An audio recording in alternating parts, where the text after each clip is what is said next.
الثانوية الأستاذ الفاضل محمد الكباج، الذين استطاعوا أن ينتقلوا بمحافظتهم نحو المقدمة، مقدمة الأوائل. فمع العين الساهرة، اليد البانية، القلب الحاني، ومع كلمة مدير التربية والتعليم في محافظة العلم والتفوق، محافظة طول كرم، الأستاذ الفاضل محمد الكباج أبو الأوس، فليتفضل.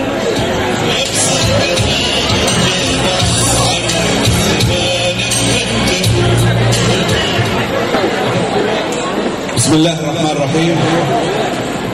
أخي مصطفى طرطاط أمين سر حركة فتح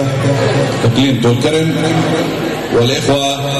أعضاء أمين السر وأعضاء منطقة اللار وصيدا، الأخ سفيان شديد رئيس البلدية والإخوة أعضاء المجلس البلدي في علار، الإخوة والأخوات أعضاء مدراء رؤساء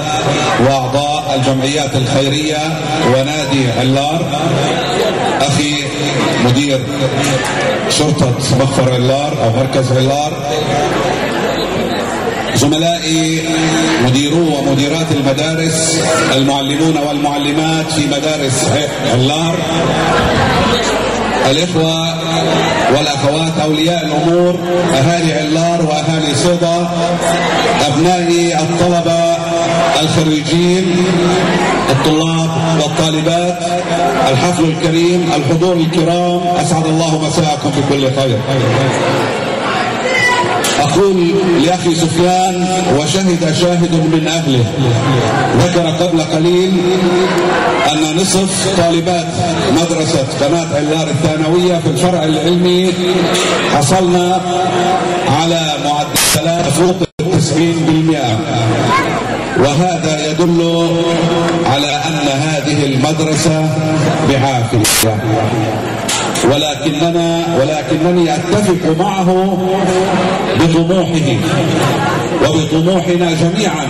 وبطموح أولياء الأمور لكي نحصل على المزيد من هذه المعدلات. التهنئة والتبريك لأبنائنا الطلبة الناجحين والناجحات في امتحان شهادة الدراسة الثانوية العامة، وكذلك التهنئة لأولياء أمورهم ولمعلميهم ومعلماتهم الذين حصدوا في هذا اليوم نتيجة غرسهم ونتيجة زرعهم.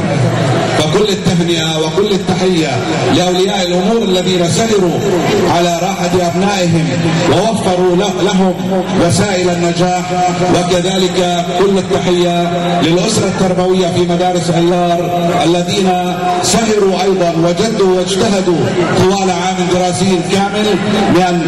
من أجل أن يحصل هؤلاء الطلاب على هذه النتائج. الإخوة والأخوات، تعلمون أن محافظة طول كرم كما أسماها زعيمنا وخالدنا وقائدنا الشهيد ياسر عرفات هي محافظة التميز والتفوق، ونحن أسرة التربية والتعليم نؤكد لكم بأننا سنبقى على هذا العهد وعلى هذا القسم بأن تبقى هذه المحافظة، وبحمد الله وبجهود أسرة التربية والتعليم وبجهود ودعم الخيرين من أبناء هذه المحافظة وأبناء هذا الوطن استطاعت هذه المحافظة أيضا في هذا العام أن تحافظ على موقعها كمحافظة متميزة ومتقدمة من بين جميع محافظات الوطن. ويعلم الجميع بأننا حصلنا على 4 مراكز متقدمة من ال10 الأوائل على مستوى الوطن، أي على مستوى القدس الشريف والضفة الغربية وقطاع غزة، ومن بين هذه المراكز مركزين، الأول في الفرع الأدبي والأول في الفرع التجاري، وهذا دليل على أن التعليم لدينا في هذه المحافظة بعافية أيضا. أعود وأقول بأننا في كل عام نقوم بتحليل نتائج هذه الامتحانات، ونقوم بدراستها بشكل جيد، وبناء عليها أخي سفيان نقوم بإجراء تعديلاتنا وتشكيلاتنا في مختلف مدارسنا. لذلك أطمن الأخ رئيس البلدية وأولياء الأمور بأن أسرة التربية والتعليم تبذل جهودا كبيرة من أجل أن تحافظ على نجاحها وعلى تميزها في كافة المدارس. وقد تلقينا ملاحظات عديدة، نحن نعدكم بأننا سندرس كل الملاحظات التي تلقيناها، أيضا ندرس ملاحظاتنا نحن وما يردنا من تقارير من الميدان التربوي من أجل التصويب والتصحيح، لأننا نؤمن دائما أنه لا بد من المراجعة المستمرة ولا بد من التقييم المستمر حتى نستطيع أن ننجح وحتى نستطيع أن نبني خططا في بداية العام الدراسي تقودنا في نهاية العام إلى بر الأمان وإلى مستويات النجاح العالية إن شاء الله.